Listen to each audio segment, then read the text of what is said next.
Hail, hail, the Celts are here, and what the hell do we care now? We've still got destiny in our own hands, win all of our remaining fixtures, and we will be crowned champions. And I think most Celtic fans all around the world would have taken that as a victory, as a huge W coming into the game at the weekend. But now coming out of the derby, it does feel a little bit of a hollow victory. All 3 points were there for us. We played fantastic football. And from start to finish, really, there was a lot to like about the Celtic team and the way Brendan Rodgers managed the game throughout.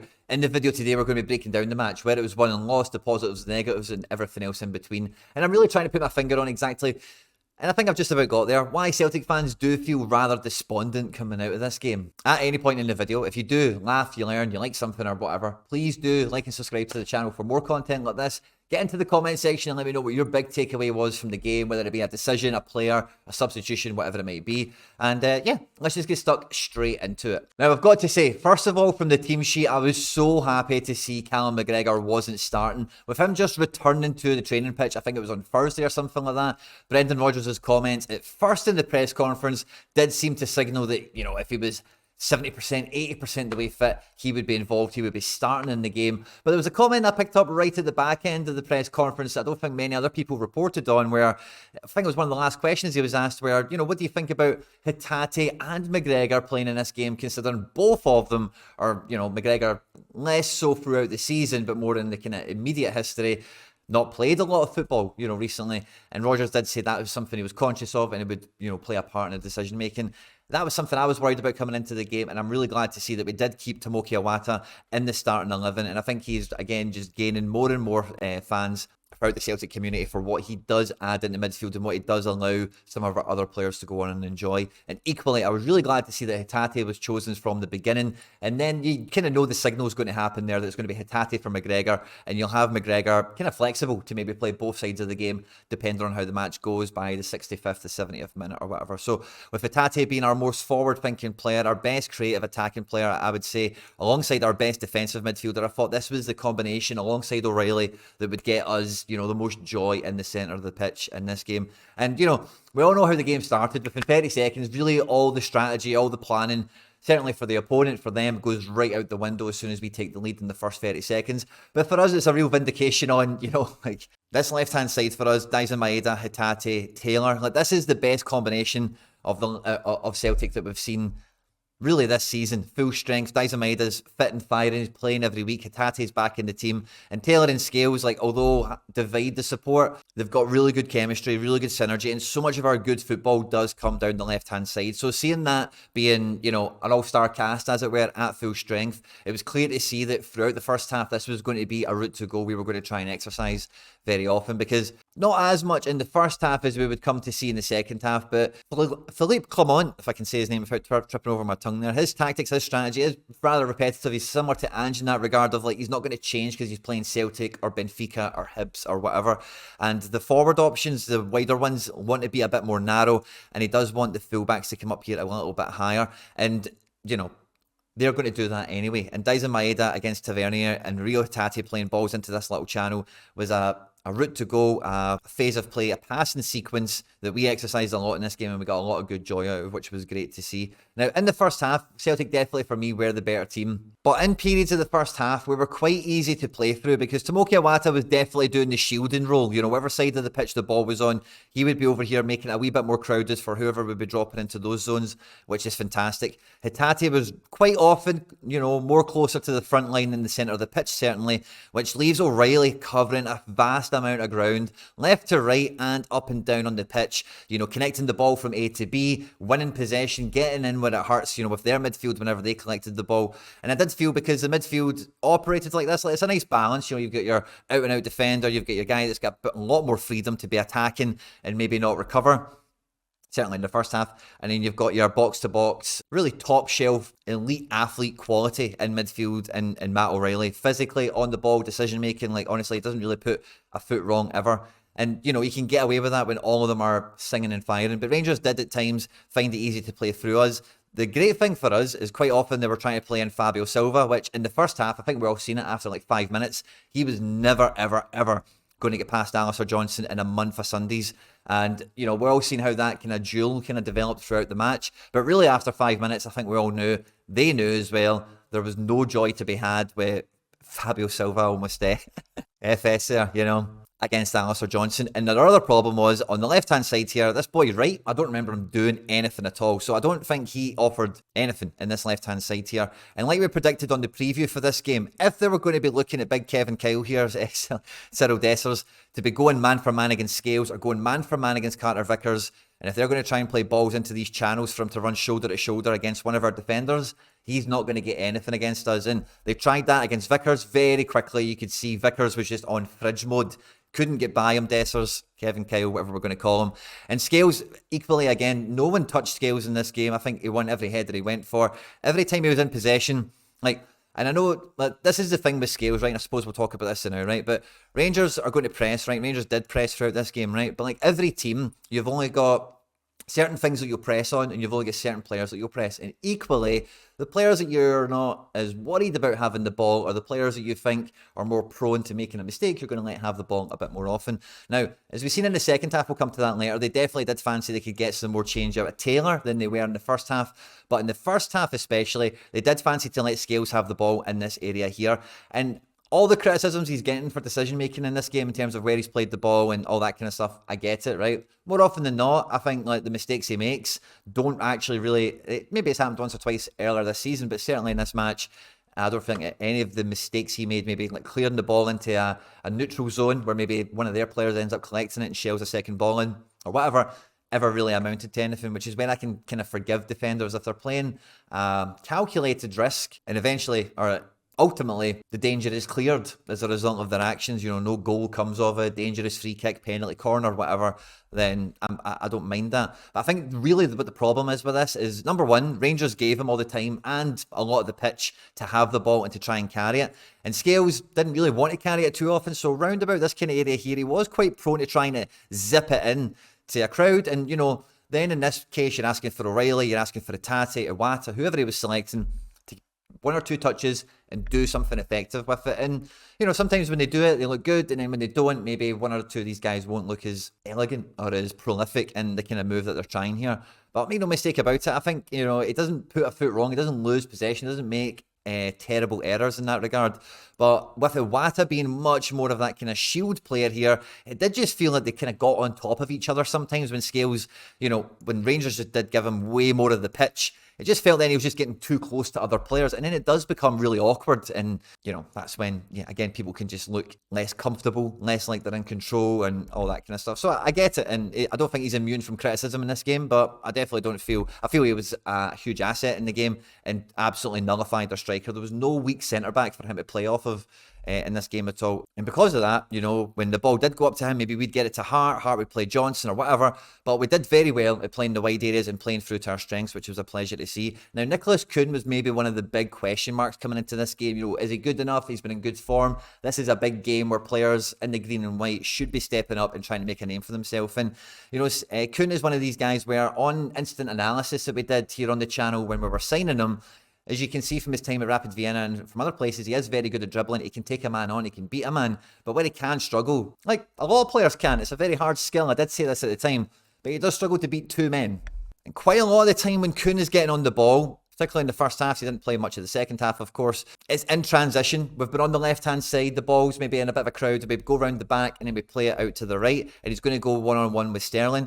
And in that kind of situation as well, maybe somebody like Lundstrom, maybe it was Lawrence on one or two occasions, maybe sometimes it was Suter, but as soon as that second man confronts him, if he's not got support anywhere near him, he doesn't beat two guys, he's not got it in him. Sometimes we've seen him in a 2v1 situation against him. He could beat the first guy, and then the second guy would just be too much pressure for him and the ball would turn over. So I do feel that maybe in some of those instances, if he had Alistair Johnson helping him out, which probably physically wouldn't have been practical, because when the ball moves that quickly, players can't teleport, they can't just appear in the right position if they've been previously defending or, whatever else it might be. So I just feel that maybe you've just seen a little bit of where he's at the moment, confidence, ability-wise. Let's see how it develops. But 1v1, I still thought he did good. And the great thing about Quinn that we definitely didn't get out of Daizen Maeda, although like he had a decent cross, I think, and was it in the first half where Kyogo could have maybe just about got on it, but Quinn has got a really good delivery. In the first half, he played 3 lovely balls into the box, and it's that same kind of delivery we've seen from Quinn over his very short Celtic career to this point, and one of them obviously results in the handball, which results in the penalty. So when he does have a bit of space, he's got a good eye for a cross, and I think his delivery is really nice, and it's quite well linked up with the other players we've got. Obviously, Matt O'Riley's header. I don't know if that was a Quinn cross, or it was Alistair Johnson or something, but it was a ball out from this kind of side again. Yeah, Matt O'Riley, sorry, not Rio Hatate. And to be honest with you, I thought the only other thing I've got in my notes from the first half is this guy Idah Matt, who does come in for a lot of kind of fanfare and whatever from when they signed him, high fee, high reputation or whatever. I thought he was pretty mince in the first half. He was really kind of out of his depth, I felt. Now, one of the most shocking parts of this game for me, really, is that Celtic finished it with 4 yellow cards and Rangers ended it with 0. And I've not got the fouls. I do have the fouls in front of me. Celtic committed 23 fouls in this game. Rangers only committing 10. Which, when you watch the game, that is, it just tells you absolutely everything that there is to know about this game. We'll come on to the second half controversy in a second. But in the first half, we picked up 3 yellow cards. One for Nicholas Kuhn for, literally, that level of a shirt pull on someone. It was pathetic. Alistair Johnson for the pathetic diving of Fabio Silva here. And Matt O'Riley, I don't remember his yellow cards, so maybe that was somewhat legitimate, because I don't have it burned in my mind as an injustice. Maybe I'm just misremembering it, but let me know in the comments. But at halftime, you really did feel like we're going to win this. We are really in control of this game. And even though the decisions have kind of largely went against us, they really begrudgingly gave us a penalty. They're booking us at every turn. Carter Vickers was lucky not to get booked, but it felt like we were in control to an extent. And it felt like as long as we kept playing football the way we were going, this would have been a very good derby match where we would have collected the 3 points. And really, we were sitting in a very powerful position, really, with all the cards stacked in our favour. A really strong bench still to go. And I think optimism was really, really high in the first half. Now, total credit to Rangers in the second half, because they really identified where they weren't going right in the first half and where they could get a lot more success out of in the second half. And that was right coming off for Sima. Now, I don't think Sima has been fully fit, of course, or I would suspect he would have started this game. But him against Greg Taylor, I don't think any Celtic fan is in doubt, right? But if you ever needed a reminder of why we need an upgrade at left back, is when we get to the top end of football, Greg Taylor, unfortunately, physically, just cannot cope with the best right-sided attacking players that we're going to be playing against, whether it be playing for them or whether it be in European football and all the rest of it. And as soon as he came on, he really did change the whole frontline dynamic, because as soon as he's coming inside and playing off Scales and Taylor, he's a real handful, and for me, he is their best player without a shadow of a doubt. It then gives this guy way more license to be effective in the match and get a bit higher up. We see Lawrence kind of join Dessers a little bit more in attack and really kind of, Rangers looked a little bit more like Celtic in the initial stages of the second half in terms of their pressing shape and their formation and committing that extra midfielder to make it like a front four almost at times. But really, I think this core 3 here is Scales, Iwata and Carter Vickers did really, really well throughout the second half to kind of, manage a Rangers team that was going more attacking, more physical, more direct, and putting more bodies against them very, very quickly from the start of the second half, and asking a lot of questions, causing a lot of, errors. They got free kicks, they got 3 corners, actually, not that many in this match. Mainly free kicks and throw-ins, wasn't it? And I really do feel that the defence were doing a great job of stopping Rangers from kicking the door in a little bit quicker than maybe what they did. But we did lack that little bit of confidence, that little bit of cutting edge. It really did feel like as soon as we came out for the second half, the roles were really reversing. It felt like we were losing in the match all of a sudden for 5-10 minutes. And as you know, of course, how it results in Alistair Johnson and Fabio Silva. For me, this is just not a penalty. Obviously, I've got my green tinted glasses on with this one, and it's impossible to get them off. But, Alistair Johnson does make contact with the ball, is going to be put out for a corner, and Fabio Silva buys it, runs into his leg and goes down. And, everyone's talking about how, the replays didn't show Alistair Johnson affecting the ball first and foremost, all the rest of it.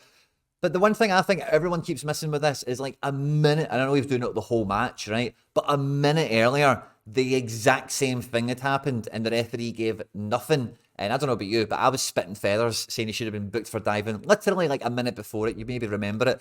So then when it happened there, the ref has an unobstructed view. He's 10 yards away from it. And he sees it, he knows it's a dive, he knows he's buying the foul. So for VAR to intervene and say you have made a clear and obvious error, for me it's just the highest order of stacking, trying to, you know what I'm saying. Now I do also really feel we get let off the hook with the Tomoki Iwata foul and the build up to the Rangers goal. I think that is a great example of VAR and a great, decision for it to be made. but I can't believe it was given, you know, to be honest with you. Like, I really did take my breath away that they'd done it, because it was just in, you know, in the grand scale of what they'd just given for the penalty, it would feel like surely then the players would be walking off the pitch, you know, kind of thing, if that was the level it was getting to. So I really did feel that was a kind of, I got the feeling of, oh, we got off the hook for that there. And you really hope that at that point we can maybe push on and try and get a third goal. And I do get that kind of sense from the manager that he didn't want to let up either. The substitutions were probably quite planned around this time, around the 65th minute. Quinny had done his bit for 65 minutes and was getting less and less joy as the match went on. Fresh legs and a highly motivated Yang is definitely the right substitution to make for me at this point in the game. And Hatate, his influence in the game, particularly in the second half, far less than that what it was in the first half. And if McGregor's on the bench, you know that's the move. But when McGregor came on, I couldn't help but notice the instructions he was passing around to everyone that was coming on. Now, obviously, I wasn't at the game myself, sadly. But rather than him being like in Hatate's kind of job or whatever, he comes back and sits. He's trying to sit shoulder to shoulder a bit more with Iwata, and we're putting O'Riley up here in this kind of more attacking Kevin De Bruyne position that we've seen him have some of his best football for Celtic, which I think is a great move for keeping Rangers on a bit of the back foot, because O'Reilly is a fantastic weapon to have when he's got the freedom of, hey Matt, you can just stay in their half a bit more and just try and find Yang, Kyogo, Daizen, whoever you can on the counter-attack. But the negative, unfortunately, for this is that you are then having another guy coming back and defending. It then allows them just another couple of yards a bit higher with some of their midfielders. They don't need to be as cautious defending. And the changes then Rangers kind of respond with just add more pressure onto the defence, add more pressure into this situation that we're kind of painting ourselves on for. When they play TikTok in here, like for all of his, you know, criticisms and whatever, he wants to be able to roam around into spaces, pick up the ball in different areas, play little give and goes, and try and be creative on the ball. And when you're going to be a little bit deeper and allow him to have other players closer to him to be able to play with, you know, that was a good move for Rangers for me. And obviously Matondo coming on for Fabio Silva, who was just really useless in this game for anything other than diving, was only going to give them more ammunition on this side of the pitch here. And at the same time, we bring on Idah, which I think, again, is a really good reading of the match, because seeing that this is the way that Rangers are now kind of moving into the game, they're 2-1 behind, they're really throwing the kitchen sink at everything to try and get that goal, to try and, you know, get themselves back level in this game after having that other chance, that other goal kind of ruled out, whatever way I think of it. And that, again, I think that's a fantastic substitution to make, great use of the bench, and it really keeps the game alive for us in terms of how the game state is actually going, because Idah can do a lot of the stuff that Kyogo can do, but when you think about the target man, forget about the stereotypes of flick-ons and all that kind of stuff, right? But in reality, what this guy is now capable of doing is in one touch has been able to place somebody else in, because Kyogo isn't going to do that, whether it is in the air or on the ground, because not a lot of the balls that we played into Idah from the likes of Daizen Maeda, Matt O'Riley when he was on the pitch, were high balls into his head for him to flick on a header in the air for somebody running on. It was a lot of balls zipped into his feet, and then he was looking at maybe then try and play something round the corner, or with one or two touches, put the whole defence on the back foot and start running at them. And then by the time Bernardo comes on for O'Riley in the 80th minute, with how much Rangers were committing forward, it did feel that was a really good move for us. And I actually thought, you know what, we might actually be able to sneak a 3-1 here if Rangers keep on the way they're going, with the energy that Bernardo does give us, and even just him playing the ball into space for somebody like a Yang or a Daizen to run onto, or Idah directly. It doesn't take much for that to go right for us to, you know, just put the game beyond doubt at this point. So again, I thought that was a really good change. I'm not Bernardo's like biggest fan or whatever, but definitely the right change to make. Definitely keeps, you know, Rangers from totally coming into our half and totally dominating possession at that point in the match. But the Sima goal for me, this is the source of that little feeling a lot of Celtic fans, I think, have got, and they don't really know how to think of it. McGregor makes the mistake, of course, by giving the ball away very, very slackly for Rangers to get the ball in and, you know, score the goal ultimately. And people are saying again, yeah, McGregor's at fault, whatever. This has happened a couple of times this season, that he's been responsible for goals conceded, whether it be his defensive recovery, not being big enough or strong enough to win the ball back, block a shot, or even like this kind of slack pass. Okay, now it's not the errors leading to shots, the errors leading to goals that are the problem here, right? But when McGregor gives this ball away, he's not looking. We all know that, and I think people have kind of levied that at him already, right? But the situation is, it's Yang and Sterling. Yang is looking to, he's wanting to go on his bike. You know, he's not wanting to hold possession in the half here. He wants to go into space, put Rangers on the back foot, and he wants to do something in the match. And McGregor just has no cognition, no recognition of that at all. He just wants to be playing it safe and sideways, play once or twice in here, take lots of touches, lots of passes, and be very methodical about it. And I don't know why he's not engaged more in being alert to the fact that he's come on for a tatty. He's got Iwata behind him. He's meant to be the captain. He's meant to be Callum McGregor. The guy that does it all, is everything in midfield for Celtic. And he should be playing that ball into the channel, and we should be sending Yang on a run, and who knows what happens. But for some reason, instead, he wants to play Yang at the feet. Sterling nicks the ball off him and all the rest of it. And what this is a real highlight, because see if you put that situation back in, and we put Hatate here. What pass do you think Hatate is going to make? Do you think Hatate is going to look to place someone into feet in this position here? Never. Hatate is always going to look for the forward pass. He's always going to look for playing the ball into space. And yeah, guys don't look sometimes when they pass. That's great if they've got pitch awareness and all the rest of it. Hatate plays no look passes. That's not the criticism here. But the criticism is the instinct, the DNA of what they're trying to do at what points in the game. And for me, the best part about this Celtic team was that balance we had in the first half of Iwata being the defender and O'Riley and Hatate having their own roles to do, going box to box and attacking, And McGregor, I feel, in some categories, he's dropped down to being like a 6 out of 10, whereas he used to be ranked a little bit higher. And when you compare him to, like, the defensive form of Tomoki Iwata in this game was fantastic. He intercepted a lot. He won a lot of possession for us. And he's a great shield in front of the back line. And like I've already kind of highlighted here, between McGregor, Hatate and O'Riley, like McGregor is so reluctant to play forward, and it's frustrating when we're at home against, like, we're playing St Mirren next week, so you maybe see it there if he starts, because there's less pressure on us. He can play those balls and it's always going to be safe possession. But we could have so many more opportunities in matches if we played a little bit, we played forward a little bit quicker. And I think McGregor just really needs to wake up to the fact that he is an attacking kind of player for us. He's not a Neil Lennon, a Scott Brown. He's not like a hard tackling defensive midfielder. When he's playing defensive midfield, he's meant to be more like in that Xavi, that Pirlo, that kind of creator, controller, the guy that gets all the touches of the ball, dictates the tempo all across the game. And that guy still needs to be able to play the ball forward at every correct opportunity, regardless of the scoreline, regardless of the minute. You see the space, you see the man, you play the opportunity there. And for me, that was the biggest thing that I felt disappointed to see from him. It does point to the fact that, like I mentioned in the preview to this, Iwata, Hatate and O'Riley could very easily cement themselves as being our best midfield three. And that's a big problem for Callum McGregor being our captain, and it's a real problem in the squad potentially. So I think that's maybe something that Celtic fans kind of seen in this game, is that first half, that midfield. It's hard to put McGregor in over any of them, because Rangers are putting in so much work, committing so many bodies forward, trying to get shots away, trying to create goal scoring opportunities, and really getting absolutely nowhere. It doesn't feel like much of a surprise when Sima got a goal, because like I said before, I do think he's their best player and he made a huge difference to the second half. It's a massive deflection, of course. It's a bit of a, of course we're going to concede one of them. When you think about the opening goal we scored, it's kind of hard to grudge them, to be quite honest with you, but it is, it's one of those ones. We go 2 each, and it, from looking at it, from watching on TV, you would think that they were winning, and that was the way they were certainly acting at the time. And this whole dynamic that we have going on here with Idah trying to stretch on, like the amount of space that he buys himself to receive that ball from Bernardo, like right after Rangers have equalised, they're going to try and push on and try and the quick 1-2 on us,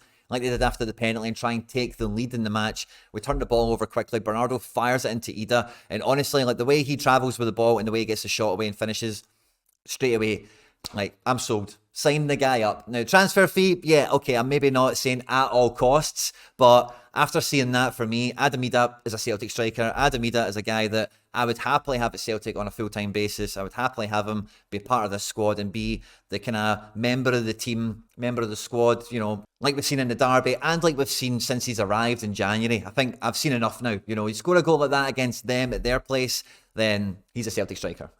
Very good goal. And it gave me real Odsonne Edouard vibes, that goal, that game. That was the way it felt, really silenced the place, totally took the wind out their sails. People are celebrating at the dugout. It had huge Eddie vibes about it for me. And yeah, I'm just like, sign the guy up. I'm all about this. Now, Yang is at fault himself for the final goal, of course, letting Matondo come in on the right-hand side and curl one in like he just did last week. It feels ridiculous, of course, that he would think to do that. He would position his body that way, etc. But it's one of those ones. It's a great goal from Matondo. You've got to give him it for the strike. And it's, spilled milk at this point. There's not much any of us can do about it. But really, the only thing I can think, when I've seen this in real time, and is like Matondo shifts lightning. Like, he does cover like three. He gets by Yang like in the blink of an eye. And if you think about real people, you put yourself in that position. See, as soon as you're off balance, like you're shifting position, you think he's going to take the line or, whatever. like, you can't physically, again, we're talking earlier on about players teleporting up the pitch, not being possible. Like, you know, you've got to give that to the striker. And I know Yang, you might want to maybe a better defender and all the rest of it, right? But if you can just nip 3 yards like that and very first time take a shot of that quality, it's very hard to defend against that, you know. So I do feel like I'm not putting too much onus on Yang for the equaliser. Yes, he could have done better. We all know that. Of course, he could have. But it's still a great strike from a great position and, you know, whatever. And looking at the player ratings here, it definitely does look like we had a bad day at the office. But the amount of fouls, conceding 3 goals does really hurt your score out of 100 here. But the amount of fouls that went against us and all the rest of it, I just don't think many of our players could have you know, performed well statistically overall in a game like this. Matt O'Riley is the standout, getting a couple of shots away, getting some balls into the box. Just really a little bit of everything. Alistair Johnston conceding a penalty kind of, again, makes his game look a little bit worse than what it was. But he completed 5 tackles in this game, 2 interceptions and won 8 duels, only losing 4.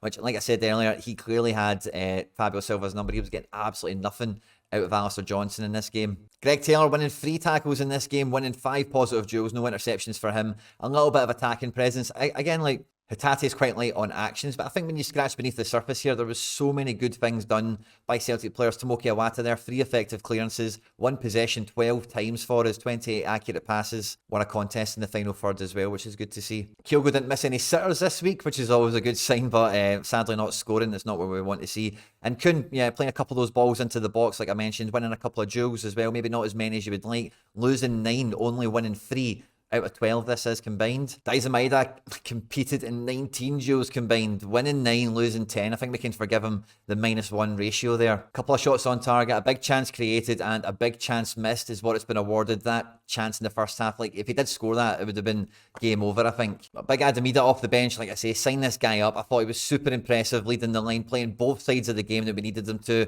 Creating himself a chance really out of almost nothing in true talisman, leading the line forward style. And yeah, he finished with a 67 out of 100. 6 games to go. We are 1 point ahead still, and we've still got 1 more derby match to go. Back at our place before the season's done. They'll be playing their game in hand this midweek against Dundee. Let's hope there's a banana skin waiting for them, because it's far from over. There's still going to be some twists and turns. You can feel it. It does feel like Celtic and Brendan Rodgers are putting all their eggs in the "we're going to beat them at Celtic Park" basket.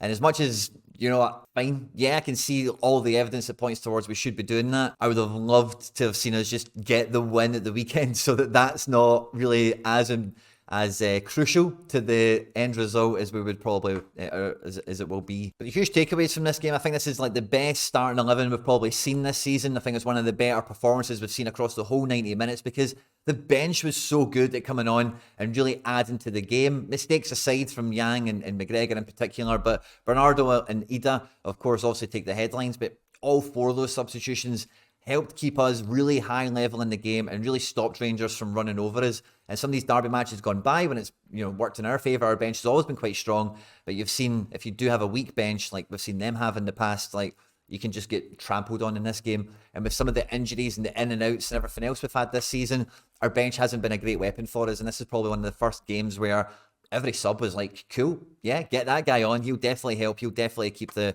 cause going. So I think there's only really positives to take out of this. It is really sad we don't end up with the 3 points, sadly. But we move on to the next one. I hope you enjoyed this one, guys. Don't forget to jump into the comment section and let me know what you think about this on screen. And now some other stuff that we've made on the channel that YouTube thinks you might enjoy. Stay out of trouble, and we will catch you on the next one. Hail, hail.